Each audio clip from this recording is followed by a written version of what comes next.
Tá começando mais um Come Together, um talk que traz investidores, varejistas e empreendedores para uma boa conversa. Oportunidade de a gente conhecer histórias e motivações de pessoas inspiradoras. E hoje eu tô com ele, que é um executivo sênior especializado em crescimento, transformação e recuperação de negócios nos setores de varejo e também de distribuição. Ao longo da sua trajetória, ele construiu uma carreira marcada por uma liderança inspiradora e geração consistente de valor, passando por posições de destaque em empresas como Telhanorte, do grupo Saint-Gobain, com atuação no Brasil e na França, e também na Aldo Solar. Hoje ele está à frente da Lingerie, liderando uma das marcas mais relevantes do varejo de moda íntima feminina no país. Com uma experiência sólida que transita por finanças, M&A, comercial, marketing e operações, ele segue acelerando resultados, fortalecendo equipes e transformando o potencial das organizações em impacto duradouro. O nosso Come Together é com o Juliano Otta, ele que é um líder que combina visão estratégica, execução consistente e uma capacidade única de transformar os negócios. E ainda mais, é nosso amigo e nosso investidor, ou seja, high five. Bem-vindo. Obrigado, Como Flávia. é bom ter você aqui. Para mim é uma delícia estar aqui com você. Nossa, eu falo que eu tenho um prazer tão grande de fazer esse projeto aqui do Come Together, porque só vem gente que a gente adora e a gente tem o privilégio de conviver, porque são mais do que parceiros, são amigos. Mas acho que vocês têm esse dom, né, de trazer pessoas do bem, né, competentes. Lógico, né, vocês têm muitas pessoas bacanas, mas pessoas do bem. Eu acho que vocês têm esse dom, você e o Júnior. Que bom, ai, que bom. Olha aí, ó. Muito bem, Juliano Otta, eu queria que você começasse aqui esse nosso podcast, Sim. nosso videocast, me dizendo pelas suas próprias palavras, quem é o Juliano Otta? É difícil falar, né, mas eu costumo falar uma coisa que chama a atenção das pessoas, né? Eu costumo falar que eu sou uma obra em construção. Uhum. Né? Eu já fui uma pessoa muito insegura, já fui tímido, já fui, em alguns momentos, empreendedor, já fui muito racional, já fui duro, já fui muito chorão. E isso daí foi moldando a forma como eu sou como pessoa e como líder, né? Mas hoje eu tento, né, construir minha vida profissional, até mesmo pessoal, né, em cima de 3 pilares, que são a equipe, execução e espelho. A equipe eu sempre busco trazer as pessoas, tanto na minha vida pessoal como profissional, para perto, né, trazendo essa interação, essa lixa que faz a gente melhorar ao longo da vida, né? Depois a execução, acho que é muito importante ter consistência e disciplina. Sim. A disciplina é muito importante para a gente fazer acontecer as coisas na nossa vida e na nossa profissão. E, por último, o espelho. O espelho é encarar a verdade, né? Encarar principalmente a verdade sobre a gente.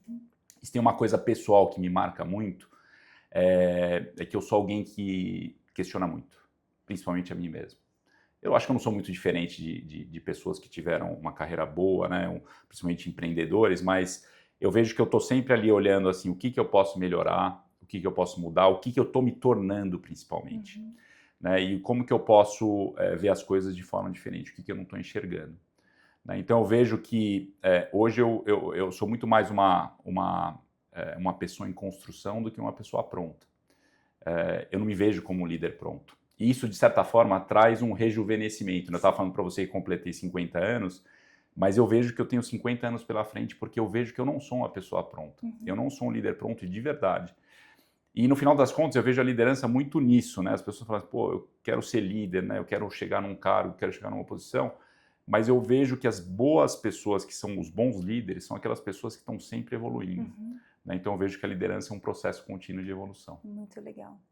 Eu adorei que você falou do espelho, porque às vezes a gente convive com pessoas, e até a gente mesmo, é melhor olhar na janela do que olhar no espelho. Às vezes a gente gosta de ficar lá na janela, né, espiando e olhando a vida do povo, e até se inspirando, o que é muito legal também, mas olhar para o espelho nem sempre é tão fácil, tão simples, e provoca coisas, às vezes você vai olhar coisas que você não gosta de ver. É muito mais incômodo, É né? muito mais. É mais né? fácil olhar para a janela do que olhar para o espelho. É muito mais. Me conta uma coisa. Quando você estava começando, assim, lá atrás, assim, o que o Juliano pensava em fazer, estudar, assim, né? Quando eu faço as perguntas para as minhas filhas, o que vocês vão querer ser quando vocês crescerem? Para elas está muito difícil agora, porque o mundo está mudando demais, mas o que você imaginava fazer estudar ou então trabalhar quando você estava lá atrás? Eu decidi fazer administração, porque quando você não sabe o que você quer fazer, você faz administração. Mas eu também fui inspirado pelo meu pai, que era administrador e empreendedor. Então eu achava que a carreira ia ser muito mais linear, né? Eu fiz GV, aí depois eu fui para uma empresa, né? Eu fui para a P&G ser controller, depois eu fui para a consultoria estratégica. Sim. E eu achava que eu ia evoluir muito em função do esforço, do mérito, aí ia ter reconhecimento e a carreira ia ser isso. Né? Então eu idealizava um pouco o sucesso. Né? Você entrega, você tem sucesso. Né? E ao longo do tempo, né, eu comecei a ver, né, logo cedo, que assim, a realidade ela destrói qualquer plano bonito. Então eu na consultoria mesmo, eu estava num ambiente super tóxico. Né? Aí depois eu decidi empreender, quebrei a cara. Mais para frente eu fui demitido. Então eu fui vendo que a minha lógica, que era antes, né, de controlar o que eu fazia e eu achava que ia ter sucesso, ela passou por uma lógica de adaptação. Né? Então, de uma lógica de controle foi para adaptação. Porque durante muito tempo eu tive bastante sucesso, mas eu acho que cada 10 anos eu tinha um fracasso. E eu insistia naquela lógica de controle. E aí o que eu comecei a ver é que o meu sucesso mesmo, ele começou a ser medido, né? Eu comecei a achar que eu era uma pessoa mais sucesso quando eu comecei a me adaptar melhor e comecei a tirar mais lição desses tombos aí que eu tomei, né? Porque no final das coisas, uma coisa que eu aprendi, né?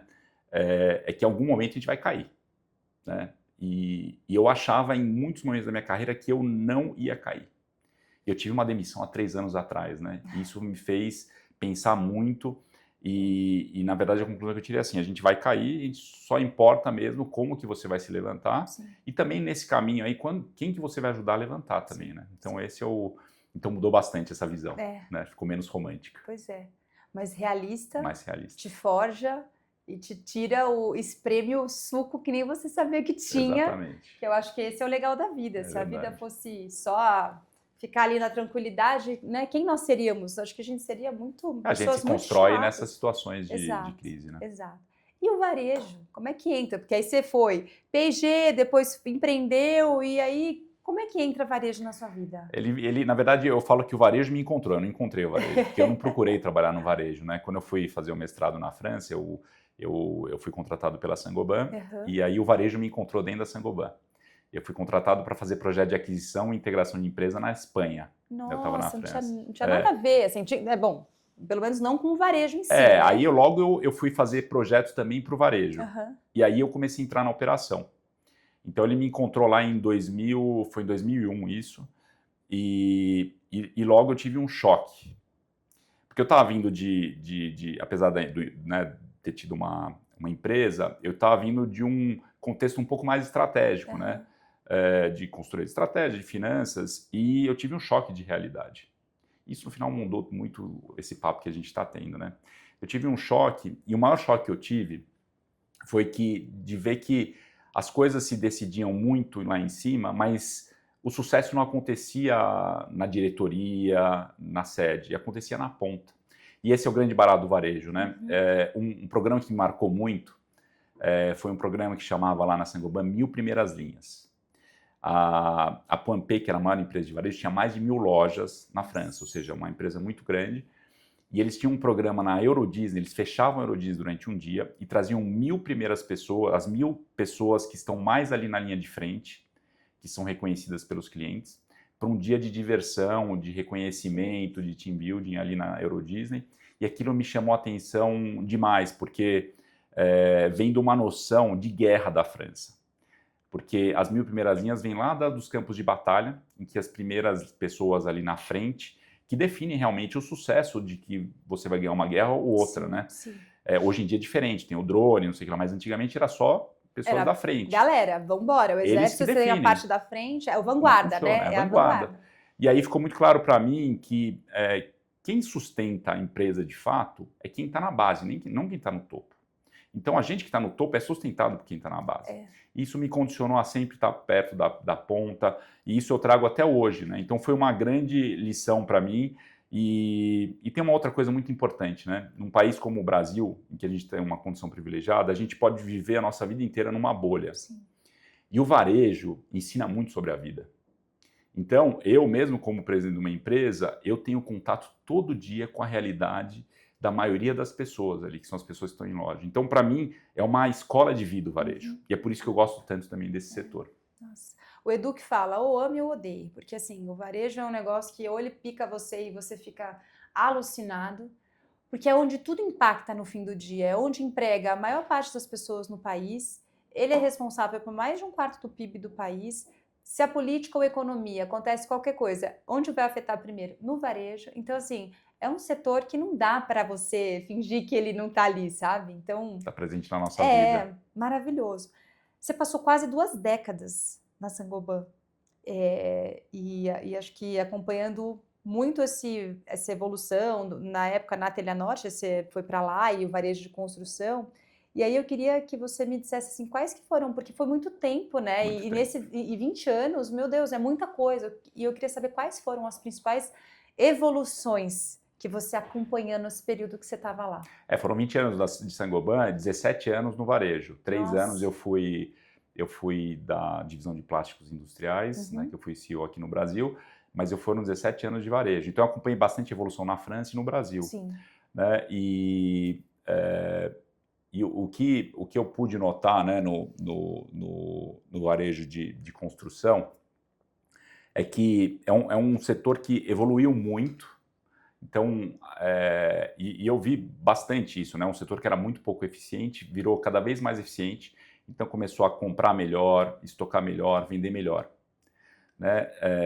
Mas no final das contas, esqueceu um ponto muito importante, que é conhecer o cliente. Então esse eu acho que é o grande gap, né? Porque no final das contas, o cliente, quando está numa obra, ele nunca quis produto. O que ele quer? Ele quer uma obra que acabe dentro do prazo, que não passe o orçamento e que ele não tenha muito estresse. Aí que está o gap do setor. Então, sou muito provocativo, eu digo que o setor evoluiu muito, mas ele ainda não entende o cliente. Então, a primeira mudança que deveria ter acontecido era sair daquela lógica de produto para o problema do cliente. Sim. E eu acho que é por isso que o setor hoje ainda sofre muito com baixa rentabilidade, porque é na guerra de preço. Você é eficiente, mas numa commodity, então você fica baixando o seu custo, baixando o seu preço e você não consegue ganhar dinheiro. O segundo é que a eficiência em algum momento ela foi um diferenciador. Então você conseguir economizar, ser mais eficiente na loja. O problema é que o cliente ele sempre não queria saber necessariamente do preço mais barato. Ele só quer ter previsibilidade, quer gastar aquilo lá e ele quer saber se vai dar certo. Sim. Confiabilidade é o nome do jogo, não é preço.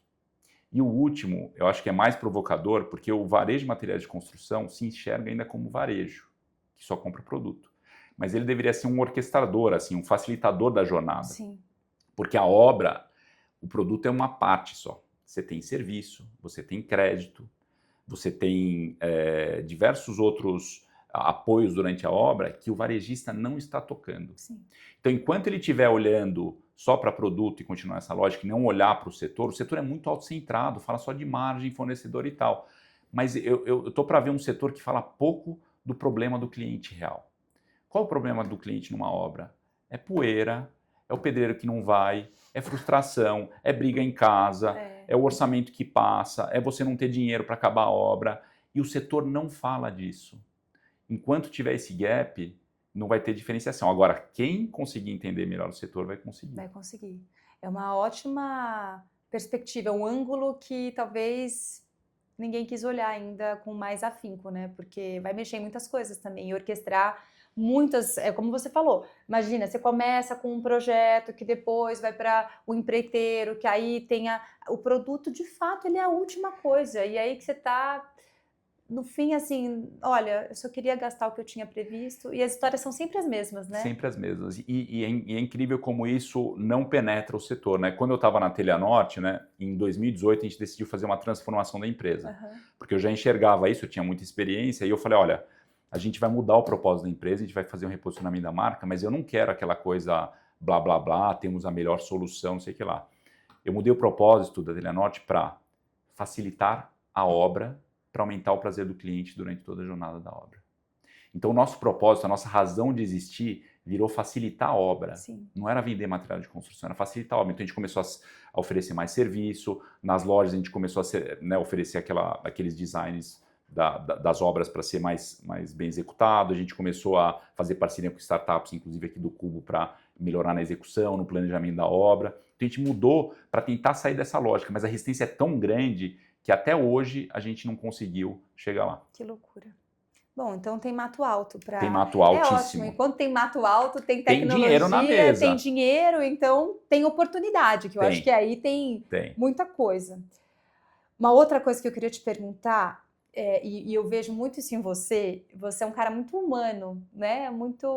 E eu sempre te vejo com uma cara boa, sempre te vejo um cara easygoing, assim.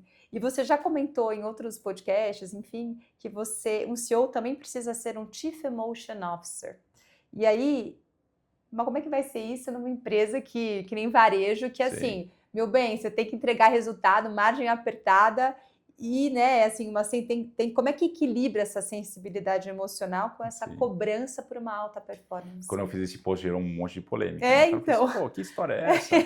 Vai ser psicólogo agora? Mas não era isso, né? O ponto é que as emoções guiam a gente mais do que a gente gostaria e mais do que a gente imagina. Né? A gente se diz seres racionais quando a gente chega numa empresa e tal, balela. As emoções estão guiando a gente o tempo todo. Apesar da gente querer controlar, a gente tem que controlar as emoções. Sim. Então eu aprendi isso do jeito difícil, na verdade, né? Porque a gente não escolhe entre lidar com emoção e lidar com resultado. Ou você conhece emoção e gente, conhecer emoção é conhecer gente. Ou você não entrega resultado de forma sustentável. Sim. Você pode até ignorar a emoção durante um tempo, mas aí o resultado não dura muito tempo, porque as pessoas precisam ter a emoção bem regulada, precisa ter confiança, é uma emoção importante. Sim. E aí, né, tenho duas histórias interessantes. Quando eu cheguei na Telha Norte, vindo da França, e estava com uma crise logística muito forte, era 2009, 2010, e a gente tinha que arrumar essa operação, só que para arrumar a operação, toda a gama de produtos que passava por essa operação, a gente tinha que parar de vender durante uns 3, 4 meses. Aí você imagina, né, era uma decisão racional, clara, mas imagina você ter que falar para os vendedores que ganham comissão que eles vão ter que parar de vender uma boa parte dos produtos. Ia causar um impacto prático muito grande na comissão e um impacto emocional enorme. Sim. Então, a decisão eu tomei e aí a gente poderia comunicar assim, de uma forma muito fria, mas eu decidi ir para o campo. E eu decidi ir em todas as lojas, pelo menos 2 vezes em todas as lojas, para comunicar essa decisão que não tinha nada de bom, era só coisa ruim. Então eu fui lá, lidando com insatisfação, frustração, e para mostrar que eu não ia fugir da batalha ali. Que eu estava acolhendo, que eu sabia que a emoção deles ali era a pior que existia, mas eu estava lá junto. Né? Então isso daí foi um exemplo bom, porque as pessoas começaram a me seguir, porque elas falaram assim, ele não vai fugir da batalha. Então aí eu aprendi que as pessoas não seguem ideias, elas seguem as pessoas. Seguem pessoas. Seguem as pessoas que estão ali perto. O outro exemplo é de desconto. A gente dava muito desconto à toa, e o setor dá muito desconto à toa porque fica desesperado, aquela guerra de preço. E eu falei assim, a gente vai mudar essa política, a gente vai ser muito mais seletivo e alguns produtos a gente não vai dar mais desconto. E aí foi uma choradeira, uma resistência enorme, e eu estava construindo a minha casa na Grande Aviana, do zero. A gente tinha um desconto de quase 10% como funcionário. Todo mundo me chamou de louco. Eu abdiquei do meu desconto durante toda a obra. 10% de desconto. Comprei tudo na Telha Norte. E aquilo lá foi, assim, racionalmente a pior coisa que eu possa ter feito. Mas aquilo lá me comprou uma confiança da minha equipe, credibilidade. Até hoje as pessoas falam disso, já faz quase 17 anos. Nossa. Isso me comprou, eles viram que eu estava ali na batalha com eles, né, que eu ia mostrar o exemplo. E aí é que tá, né, porque no final das contas, né, a gente fala de mudança cultural, a mudança cultural não acontece quando a gente fala uma coisa, acontece quando a gente faz. A bela questão do exemplo. Né? Então, isso foi muito importante para aquelas mudanças. Né? Então, na prática, o que acontece? Né? Eu acho que o Chief Emotions Officer, né, ele tem que estar muito perto ali da equipe. Não é ser bonzinho e também não é evitar tomar decisão dura. É tomar decisão dura, mas sem se desconectar das pessoas. E esses 2 exemplos mostram muito bem isso. Né? Sim. Então, na prática, o que eu busco fazer sempre é estar presente, principalmente quando tem uma crise. Eu estou passando por uma crise agora na lingerie que eu estou transformando a empresa, então procuro estar presente para ajudar de alguma forma. A outra coisa é comunicar. com consistência. Eu tenho o costume de falar toda semana com a ponta. Né? Eu, na Telenote mesmo, já fazia uma live com as 2.000 pessoas da ponta toda sexta-feira. Principalmente quando você tem notícia ruim para dar. Sim. Aí você tem que dar a cara para bater, porque as pessoas, você consegue baixar muito a pressão. E por último, exemplo, mesmo que doa, que era a questão né, da minha obra ali. Sim, então sim. isso faz uma diferença enorme. E aí eu vejo que você consegue construir uma cultura diferente. Né? Se você mexe na emoção das pessoas pelo exemplo, pela atitude, você muda. E eu acho que aí o resultado ele se mantém. Porque as pessoas vão fazer o resultado por elas, mas por você. Por você. Não é pela empresa. Dúvida, Ela vai fazer por você, ela vai te seguir. Ela vai querer te agradar. Assim, uma coisa que me dá mais prazer é eu ver as pessoas falando assim, putz, Juliana, a gente faz o resultado pra gente e por você. Isso eu acho demais. E eu vejo isso como um valor tão grande na vida, porque a gente pode estar muitas coisas, né? Você pode estar CEO, eu posso estar aqui como... Exato. Mas o que a gente isso é imutável. Então, você criar essas conexões, essas relações e as pessoas, e você gerar valor através disso, isso eu acho que é assim, a melhor coisa do mundo, é o melhor dom que Deus pode dar para nós. É assim como a gente tenta crescer aqui no nosso negócio, é fazendo, de fato, relacionamento e sendo muito acessível, porque, no fim, estamos todos juntos em prol de algo, né? Então, e eu falo, a gente deixa de fazer negócio porque a gente não quer fazer negócio com aquela pessoa. Eu digo que aí. Aqui, só exemplificando também, a gente olha tantas startups e tal, e às vezes tem startups incríveis, e do ponto de vista de negócio, parecem ser coisas bem bacanas, mas quando você vai falar, às vezes, o founder, ele é um cara tão assim, que você fala, cara, assim, é difícil lidar com esse cara no dia a dia. Imagina se eu tiver que falar algo e esse cara não gosta de olhar para o espelho, e ele não gosta de ouvir. Então, assim, é melhor não fazer. Então, não é pelo negócio, pela solução, que às vezes é incrível, é pela pessoa, porque senão essa pessoa, a gente não vai, como você disse, não é a lixa, né? Porque a gente não consegue se afiar, né? Afiar um ou outro. Senão fica um querendo, um lixa e o outro se sentindo lixado e sem querer. Então, a gente preza muito por isso. E outra coisa que você falou, que o Roldão falou isso aqui no podcast, eu nunca esqueço. Aliás, assistam um podcast com ele que é muito legal, que é sobre a comunicação, que ele fala, comunicação gera transparência, que gera, como é que era? Comunicação gera transparência, que no fim gera paz. Porque essas pessoas, elas ficam, imagina ainda mais a ponta, que é uma galera, rádio peão, bombando, se vem um negócio que fala, cara, ninguém falou, não tô sabendo, não sei o quê, mas vem o CEO e diz o seguinte, ó, é isso. Comunicação que gera transparência, que gera confiança que gera paz. Então, aliás, aproveito para fazer um call to action aqui pro episódio. E tira ruído, né? E tira esses ruídos, fofoca. Exato. Imagina, quantos mil funcionários não tem um varejo, né? Se contar em lojas, é muita gente. Olha só, falando de lingerie, que você falou que você está lá, transformação. Imagino, né? Porque você chega num lugar que você vem exatamente com essa missão, né? Você foi contratado para isso. Você saiu de um setor como construção, passou por energia, e você chegou em moda íntima, que é um negócio. O que realmente muda na gestão desse negócio e o que no fundo continua exatamente igual? Eu queria que você contasse da missão e que você trouxesse um pouco desse ângulo. O que muda, o contexto muda bastante. O contexto, a estrutura do mercado muda um pouco, mas o que fica são os bons princípios da boa gestão, né? Eu passei, então, se a gente for falar assim das coisas que são mais diferentes, né? Na construção, a jornada é uma jornada longa, intensa, mas tem pouca recorrência. Você precisa também de muita assistência ali, assistência técnica, você tem uma logística muito complicada. Quando você vai para o setor solar, é uma jornada longa também, com pouca recorrência, porque você está fazendo um investimento só, você depende de crédito, também a logística não é tão simples, você precisa de financiamento pesado e você depende muito de regulamentação. Agora, na lingerie, é um negócio muito mais emocional. É uma jornada curta, então para comprar calcinha e sutiã é rápido, mas tem muita recorrência, entre 5 e 10 vezes por ano. Então você tem que trabalhar a relação com a cliente. É grande a recorrência, a gente não imagina, né? Então essa é uma grande batalha que a gente tem para aumentar, né? E aí você consegue ter um link mais emocional, né? Uma coisa que é muito curiosa, né, olhando para esses setores, quanto mais técnico o produto, né? Você vê um produto, por exemplo, eu fui CEO de uma empresa de plástico de engenharia, muito engenheirado e tal. Quanto mais técnico o produto, mais a gente tem a tendência a esquecer do cliente, porque a gente se apaixona meio pelo nosso produto.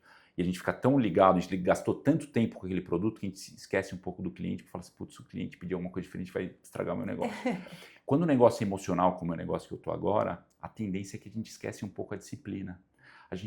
Acho que tudo vai sair por mágica, porque a marca é muito boa, não sei o que lá. Então, um dos grandes desafios que eu tenho é trazer mais disciplina. Aliás, esse daí é o grande desafio quando a gente vai mudando de setor, é ter esse equilíbrio. Então, quando eu estava num setor mais técnico, eu tinha muito mais foco no cliente. Eu trouxe o quê? E eu consegui crescer bastante nessa empresa porque eu trouxe foco no cliente.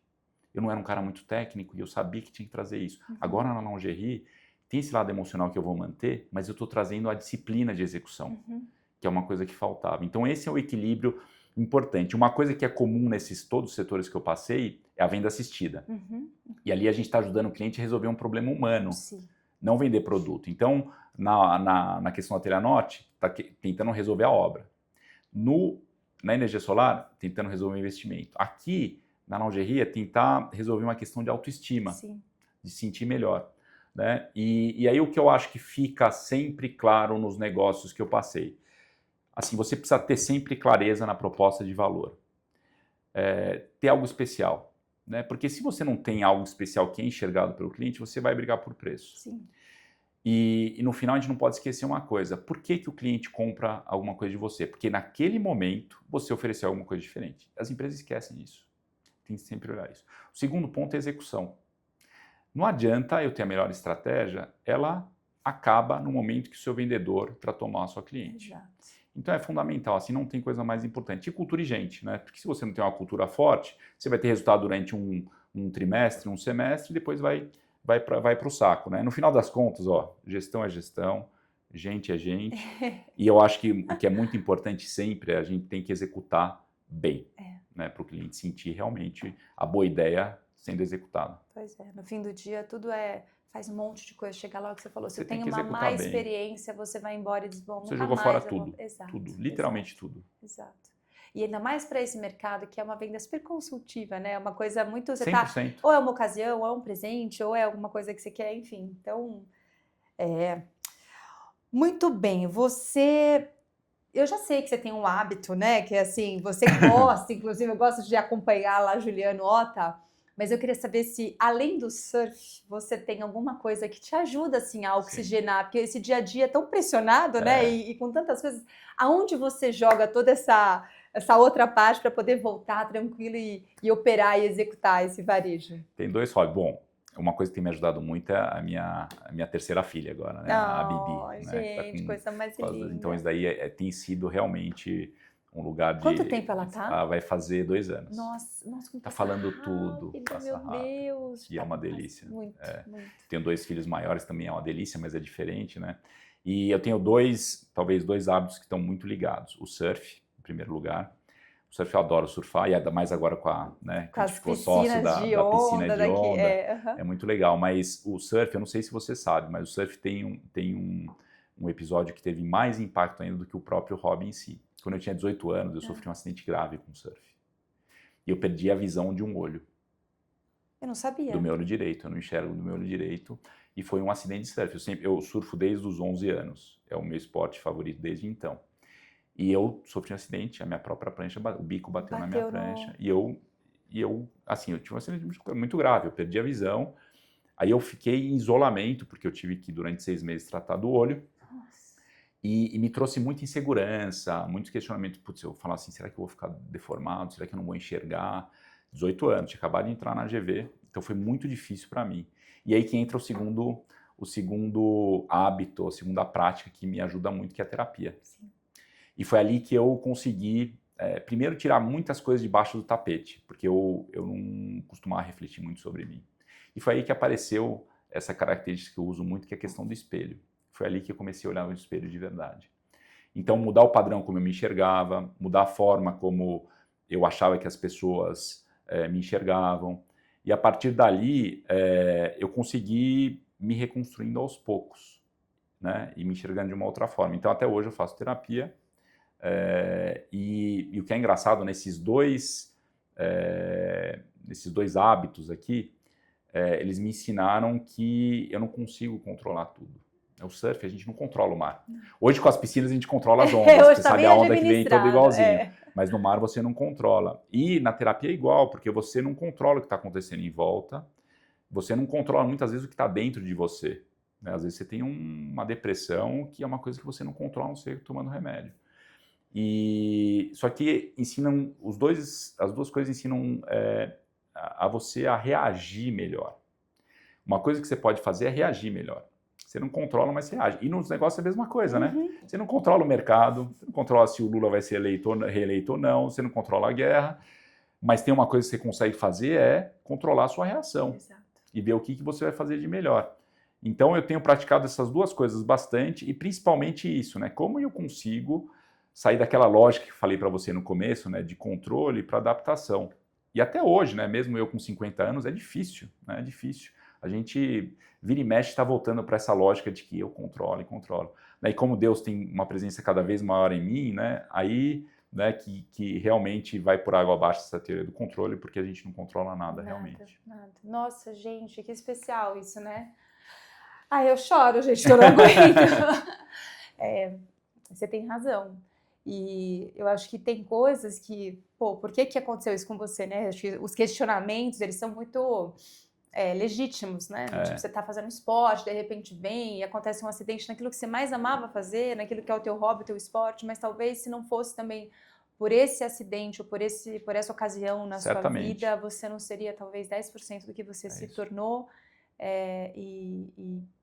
enfim, e do que você pode influenciar outras pessoas através de como você superou essa questão e de como você, assim, não só venceu, mas, poxa, você vence todos os dias, porque você olha para isso todos os dias e você, né, se provoca todos os dias e diz, não é isso que vai me definir, me né? definir. E as pessoas falam assim, mas você é louco de surfar ainda, de falar tão bem. Eu falo isso daí com uma naturalidade, falo até de uma forma positiva, porque isso me transformou. Sim. Se eu não tivesse passado, é o que você falou, eu teria sido uma pessoa que estaria colocando para baixo do tapete, talvez até hoje, as minhas loucuras aí, né? E eu falei assim, eu vou deixar de surfar? Eu tomo mais cuidado hoje, lógico. Óbvio. Eu vou deixar de fazer a coisa que eu mais gosto na vida por causa desse acidente? Não, eu tomo mais cuidado, mas eu surfo até hoje. Sim, sensacional. Ainda bem que existem as piscinas agora com ondas, que a gente tem previsibilidade, ondinha tudo igual, tal, pranchinha. Pô, muito sensacional. Bom. Olha aí, ó. Se você não aprendeu, se você não chorou, que nem eu aqui, no mínimo, a gente vai sair daqui, é o que eu falo, inspirado, refletindo e pensando, poxa, o que eu quero controlar, que de fato eu não tenho controle, o que talvez me prenda para que eu de fato tenha liberdade. Às vezes a gente acha que a liberdade é uma coisa que pode até nos aprisionar. Porque quando a gente tem liberdade, a gente às vezes não sabe o que fazer com aquilo, né? Então, te aprisiona, porque você fala, não sei o que fazer, então é melhor eu ficar aqui. Agora, quando você, de fato, sabe quem você é, a sua identidade, o que você tem que fazer, a sua missão, e você também larga um pouco desse controle e reage legal às adversidades, porque elas vão existir. Que presente esse podcast aqui. Imagina. Quem te inspira, Juliano Otta? Olha, quem me inspira em geral são as pessoas, eu sempre me inspiro pelas pessoas que são humanas, que são equilibradas e que constroem as coisas junto dos outros. Filtrou bastante aqui, sobrou pouco aqui. Eu nunca tive ídolo assim, de pessoas que brilharam sozinhas. Lógico que tenho admiração por algumas pessoas que brilharam, mas eu não me inspiro essas pessoas que são ferradonas, assim, sabe? Que sozinhas, assim, sei lá, um Bill Gates na época áurea, um Ayrton Senna. Eu acho que eram pessoas assim que eu admirava, eu achava bacana, mas não me inspiravam para minha vida. Sempre me inspiraram as pessoas que conseguiam ter esse equilíbrio, ser humana, olhar para as pessoas e construir junto das outras pessoas, né? Sem necessariamente aparecer muito. Né? Então essas pessoas sempre me inspiraram. E o maior exemplo disso é Jesus Cristo. Né, que foi uma liderança servidora, e o que eu gosto muito de olhar na história de Jesus é que ele foi uma pessoa muito firme, né? E nem sempre foi bonzinho. Não. Né? Ele foi muito cruel, às vezes as pessoas falam, né? Mas ele foi sempre firme e às vezes duro com o propósito que ele tinha mas sempre também querendo cuidar das pessoas, né? Com esse interesse genuíno mesmo de cuidar. E não é à toa que mesmo de outras religiões as pessoas admiram ele, né? Então é uma pessoa que inspira, não tem como não inspirar, né? Ainda mais a gente que é cristão, mas antes mesmo eu já me inspirava muito. E esse tipo de pessoas, assim, né? Que me inspiram. Sim. Esse é o exemplo. Quem, né, tem um livro que fala em meus passos, em seus passos, o que faria Jesus, né? Então eu usei uma pulseira, quando eu era adolescente, eu usava uma pulseirinha, aí toda vez que eu ia fazer uma besteirinha, aí eu, tem meus passos, o que faria Jesus aqui agora, meu Deus? Ele era bem diferente dessa minha decisão. A gente tem que buscar ser o mais próximo dele possível, né? É isso. Bom, a gente faz... Ah, não, calma, tem uma pergunta que não quer calar também, que eu adoro fazer essa pergunta. Bom, olha quantas coisas o Juliano passou, desde, né, esse incidente que você teve, até depois essas descobertas em relação à administração, e aí vai cair no marido. Se você pudesse falar alguma coisa do Juliano lá de trás, se você tivesse a oportunidade de voltar nesse lugar, em qualquer dessas fases, mas falar algo, o que você diria? Eu acho que eu diria uma coisa que eu ainda estou em busca, que não tenta construir nada para ter reconhecimento, para ter validação. Tenta construir algo verdadeiro. Porque eu acho que a grande batalha, né, que a gente vive, acho que até nos mundos de hoje é até mais difícil, né? E eu faço muito isso, né? Durante muito tempo, eu construí minha identidade sobre o que eu fazia. Então era sobre, eu sempre coloquei bastante peso na minha vida profissional, então era o cargo que eu tinha, a evolução que eu tinha, o salário que eu ganhava, a promoção que eu tinha, né, se eu estava morando fora, não sei o que lá. Então eu baseava muito minha identidade nisso. E ao longo do tempo eu fui tendo uns solavancos da vida, mas eu não entendia direito. Eu entendi mesmo de tudo isso quando eu fui demitido há 3 anos atrás. E aí vem uma pergunta assim, né? Se tira o crachá, o que sobra? E aí você tem um vazio, assim, você fala, puxa, mas quem que é o Juliano? O Juliano é o cara que era CEO, não sei o que lá. E no final das contas, né? Não que eu não tenha me construído ao longo do tempo, né? Mas você tem um vazio, assim. E aí o que eu vejo, que eu tento fazer cada vez mais, é construir a partir do que eu sou. Independente se hoje eu vou ser demitido, se eu vou ter sucesso, se eu fiz uma coisa boa ou não, né? Então, é muito sobre, né, quem eu sou e o impacto que eu gero nas pessoas que estão à minha volta, principalmente minha família, meus amigos e, lógico, as pessoas que trabalham comigo. Sim. Então, eu diria muito para o Juliano, não tenta construir em cima das tentações de aparecer e de ser reconhecido. Você precisa primeiro, né, antes de construir uma carreira, você tem que construir uma personalidade, um caráter, porque no final das contas, as duas coisas ao longo da vida vão ser testadas. A carreira cai muito fácil, né? Você pode ter momentos que você vai estar indo super bem e no dia seguinte você está indo super mal. Agora, se você constrói uma personalidade, um caráter forte, né, isso daí resiste. Então, a vida vai testar, mas isso daí vai ficar de pé. Sim, maravilhoso. A gente faz um hi-bye. Perguntas rápidas, respostas nem tanto. Porque às vezes a gente não consegue. Me conta um livro. Um livro, eu fiquei pensando bastante nisso, né?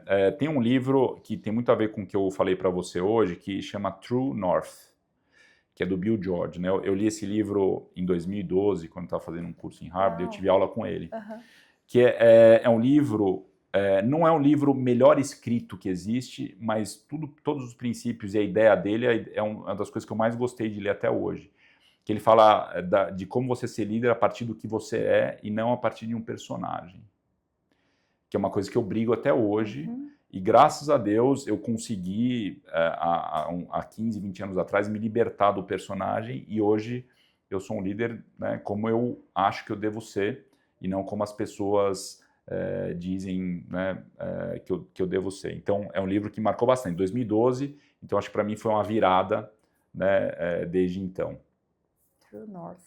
True North. Muito bom, muito interessante. Bom. Nunca tinha ouvido falar nesse livro, vou buscar. Boa. Uma pessoa. Uma pessoa é meu pai. Ah.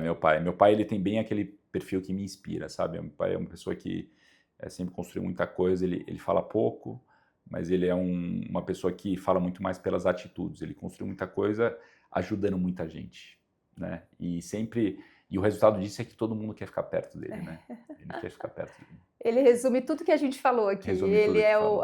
né? Se tem alguém para olhar e admirar. Meu pai e minha mãe, né? Minha mãe, ela tem ela é mais coadjuvante, mas minha mãe, ela teve esse poder também de deixar a gente próximo também, né? Então eles formam uma dupla. Se fosse uma pessoa, meu pai, se fosse duas pessoas, são os dois juntos ali, né? Muito legal. Uma frase. Liderança é obra em andamento. Ah, muito bom. Né? E um sonho.